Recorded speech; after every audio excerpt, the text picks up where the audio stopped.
그런 것들을 이제 어떻게 드러내느냐. 네, 이런 부분에 좀 소극적인 부분들이 있어서 네. 네, 그런 거는 또 어떤 미술을 하는 데 있어서 장단점이라기보다는 그냥 관리를 어떻게 해주느냐.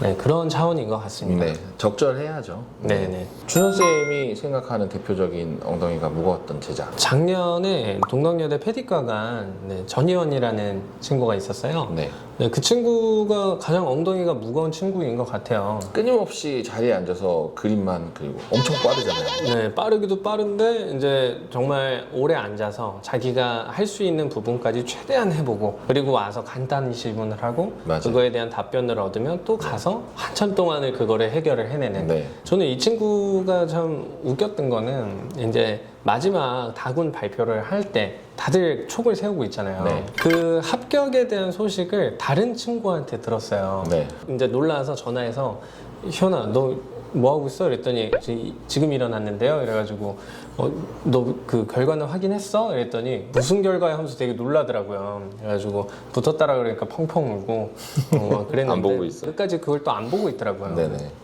네, 그런 친구 있었죠. 그럼 원장님은 이제 내성적인데 네, 그림에 대한 그런 좀 흥미가 있고 네. 네, 그런 개발을 했던 친구가 누가 있을까요? 작년에 동덕에 이쪽 미디어 쪽으로 갔던 소정이라는 친구가 고2 때 늦게 시작했어요. 네. 늦게 와서 사실은 굉장히 말이 없고 작고 이렇게 본인만의 어떤 그림을 좋아하는 그렇죠. 그래서 어떤 그림을 풀어가는 데 있어서 굉장히 진지하게 임했었고 근데 겨울 특강 때쯤 되니까 변신을 해요. 왜냐하면 그림이 자신 있어지는 거지. 네. 내 그림이 친구들보다 낫고 언니들도 따라잡을 수 있고 자신감이 생기니까 그거에 대한 주장이 강해지고 친구들 사이에서도 인싸로 돌변했어요. 네. 내성적인 성향을 그림이라는 어떤 무기를 장착을 하게 되면서 어떻게 보면 조금 더 학생이 밝아지면서 네. 자신감 가지고 입시를 할 수 있었던 그런 친구가 있고요. 네. 그리고 저희 과기대 갔던 나연이 지금 보조 강사 해주고 있는 우리 나연이 같은 경우도 와서 친구를 안 만들었어요. 일부러 말도 안 하고 굉장히 조용한 친구라고 생각을 했는데 그 친구 같은 경우에 미적 감각이 옷을 입는 데서 보면 엄청 드러나죠. 패셔니스타죠. 네네. 근데 그거를 사실은 그 친구도 입시를 하는 동안에는 공부를 해야 되는 수능 기간까지는 숨기고 있었던 거예요. 근데 수능이 끝나고 그림에서 나보다 잘 그리는 언니들이나 혹은 선생님들 그리고 친구들한테서 얻을 게 있다라고 판단하는 순간에 완전히 이 친구들하고 동화가 돼서 내성적이었지만 그림이라는 무기가 장착되면 학생들이 거기에 자신감이 붙으면 얼마나 자기의 감각을 뽑아낼 수 있는지 뿜뿜할 수 있는지를 봤던 사례라고 볼 수 있겠죠. 나연이는 제가 하나 또 기억나는 게 미술 시작하면 내신 안 해도 돼. 그다음에 뭐 수학 빼도 돼, 과학 네. 빼도 돼. 이 친구한테 굉장히 또 원동력이었던 것 같아요. 네. 내신으로는 좀 본인이 자신이 없는데 수능은 누구보다 열심히 할 수 있으니 네. 그 주어진 기회를 잘 잡은 케이스죠. 제가 기억하기로 저기 전라도 광양에서 올라왔던 학생 소개를 받고 올라왔는데 저는 키가 저보다 큰 제자는 여러 명 만나봤어요. 근데 저보다 옆으로 큰 학생은 처음 봤어. 정말 등치가 고릴라만한데 가만히 앉아서 움직이지 않아요. 정말 언제 화장실 가는지도 모르고 근데 계속 껌을 씹어요. 네. 질문을 해도 대답도 잘 안 해. 근데 잘 받아들이긴 해요. 성적이 2등급이었거든요. 그림을 거의 수능 끝나고 저희가 상위권 실기를 시켰는데 제자리에 앉아서 몸이 무거우니까 어디 가지를 않고 두 달을 바짝 하더니 국민대 차석, 과기대 합격, 쌍두마차를 완전히 네네. 그런 기억이 나네요. 저희 올해 지금 입시를 하고 있는 친구들 중에 네.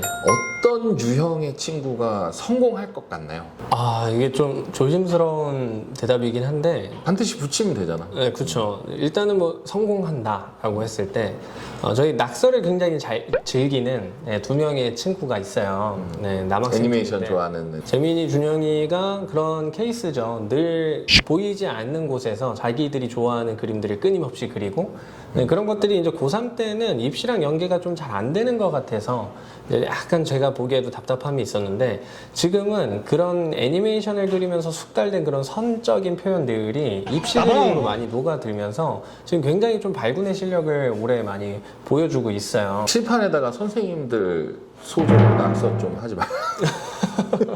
아니, 근데 그런 거 하나하나가 이 친구들한테 원동력이 되는 것 같고, 그리고 이제 그런 부분이 고3 때는 그런 어떤 낙서와 입시가 융화되지 않았던 것처럼 공부라는 부분들도 이 친구들에게 어떤 대학을 가는 수단으로서 잘 융화가 되지 않았는데, 이 친구들이 이제 재수를 하면서 이제 대학을 가기 위해서 내가 가지고 있는 이런 낙서적인 재능을 이제 어떤 대학을 가기 위한 무기로 써야겠다 라는 생각이 들었는지, 그런 게 이제 공부까지 영향이 가서 공부를 요새 굉장히 열심히 또 하고 있잖아요. 그래서 이 친구들이 궁극적으로 또 입시에서 성공을 해주지 않을까. 낙서를 잘하는 친구들은 재수 때 성공하나 봐요. 제가 미술을 고3 막판에 시작을 하고 그림을 만화를 잘 그려, 드래곤볼 슬램덩크 만화를 잘 베껴 그리는 걸로는 미술 배운 친구들보다 더 잘했어요. 네. 수업 시간에 쉬지 않고 낙서를 했었거든요. 그래서 미술을 선택을 했는데 네. 테스트를 한다고 학원에 갔을 때 그때는 석고상을 그리는 게 입시였었거든요. 네. 그래서 석고상을 한번 그려봐라라고 이만한 도화지를 3절째 처음 받아봤어요. 왜 이렇게 졸지가 커? 그거를 바닥에 내려서 이렇게 그렸어.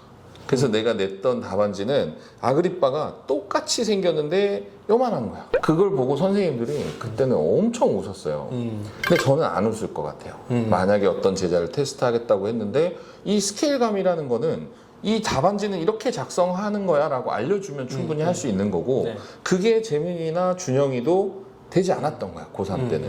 근데 요거에 대한 어떤 연습된 능력을 입시에 옮길 수 있으면 굉장한 장점이 될 수 있죠. 제가 그랬었거든요. 경험자시군요. 네.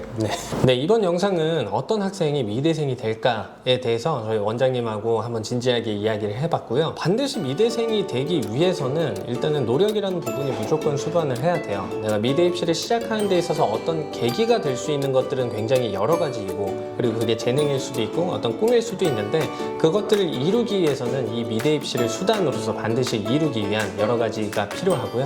저희가 지난번에 재능 노력으로 한번 토크를 한 적이 있잖아요. 거기에서도 저희가 조금 더 노력이라는 부분에 깃발을 들었던 것처럼, 이 영상을 보시는 학부모님들하고 미대 입시생분들이 그런 어떤 계기를 동반하고, 그다음에 그런 어떤 노력을 여기에 추가함으로써 미대 입시를 꼭 성공으로 이끌었으면 좋겠습니다. 네, 이번 영상은 여기에서 마무리를 하도록 하고요.